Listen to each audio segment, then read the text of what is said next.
If you can explain why it's South Africa that's bringing this charge, and what exactly is the International Court of Justice, where it fits into the world justice system, and talk about the charge of genocide.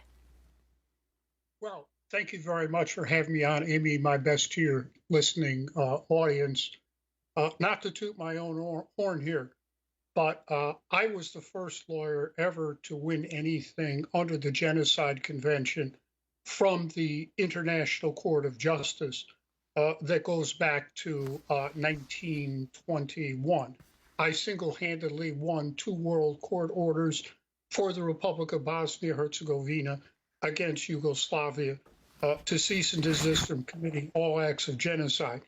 And based on my careful review of all the documents so far submitted by the Republic of South Africa, I believe South Africa will win an order against Israel to cease and desist from committing all acts of genocide against the Palestinians. And then we will have an official determination by the International Court of Justice itself, the highest legal authority in the United Nations system, that genocide is going on. And under Article 1 of the Genocide Convention, all contracting parties, 153 states, will then be obliged, quote, to prevent, unquote, the genocide by Israel against the Palestinians. Second, when the World Court gives this cease and desist order against Israel, the Biden administration will stand condemned under Article 3, Paragraph E of the Genocide Convention that criminalizes complicity in genocide. And clearly, we know that the Biden administration has been aiding and abetting Israeli genocide against the Palestinians here for quite some time. This has also been raised by my friends in the Center for Constitutional Rights and in the National Lawyers Guild in a lawsuit against Biden, Blinken, and Austin. So I believe we will be able to use the World Court order. Right now, my sources tell me the hearing will be January 11, January 12. Based on my experience with the Bosnians, we can expect an order within a week. I would also say, with respect to the Biden administration, they are currently in violation of the Genocide Convention Implementation Act that makes genocide a crime under United States law. And again, once South Africa wins this order, the Biden administration also will stand in violation of the Genocide Convention Implementation Act. So I believe this is where we will be going between now, I would say, and the end of this month.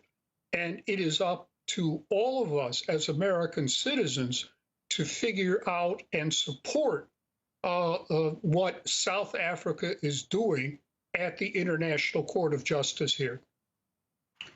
Francis Boyle, what's the difference between the International Court of Justice and the International Criminal Court, which is already considering allegations of war crimes by both Israel as well as the Palestinian militant groups? Right, Juan. The International Court of Justice was originally established back in 1921, its predecessor, legal predecessor in law. And that is where I filed the genocide case. I was the first lawyer ever to win 2 orders in one such case since the World Court was founded in 1921, and it was on the basis of the Genocide Convention. The International Criminal Court is a separate international organization set up in 2000. The problem, Juan, is this. Back in 2009, after Operation Cast Lead, I advised Palestinian President Mahmoud Abbas to accept the jurisdiction of the International Court, of the International Criminal Court for Palestine, which he did. I regret to report that the International Criminal Court has not done one darn thing to help the Palestinians since 2009. The International Criminal Court has all the blood of the Palestinian people on its hands since 2009.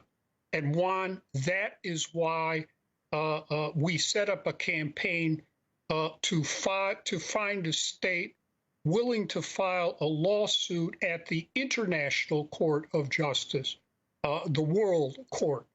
The ICC basically operates at the behest of its funders and founders and masters, which is the U.S., the NATO states, the European states, et cetera, until their expedited indictment of President Putin as U.S. NATO lawfare against Russia. The International Criminal Court had not indicted one American, one European, one Brit, one NATO citizen, and one Israeli, and one white person. So we have a campaign now to support the Republic of South Africa at the International Court of Justice, and we're starting this campaign today. I'm part of a coalition. We're starting this campaign today to get members of the Genocide Convention to file declarations of intervention at the World Court in support and solidarity with South Africa against Israel and in support of the Palestinians. That material hopefully will go out today. Francis, I wanted to ask you, though, Joan Donoghue is the president of the International Court of Justice. She previously worked in the U.S. State Department. How do you think she will approach South Africa's application? What power does she have to shape the proceedings?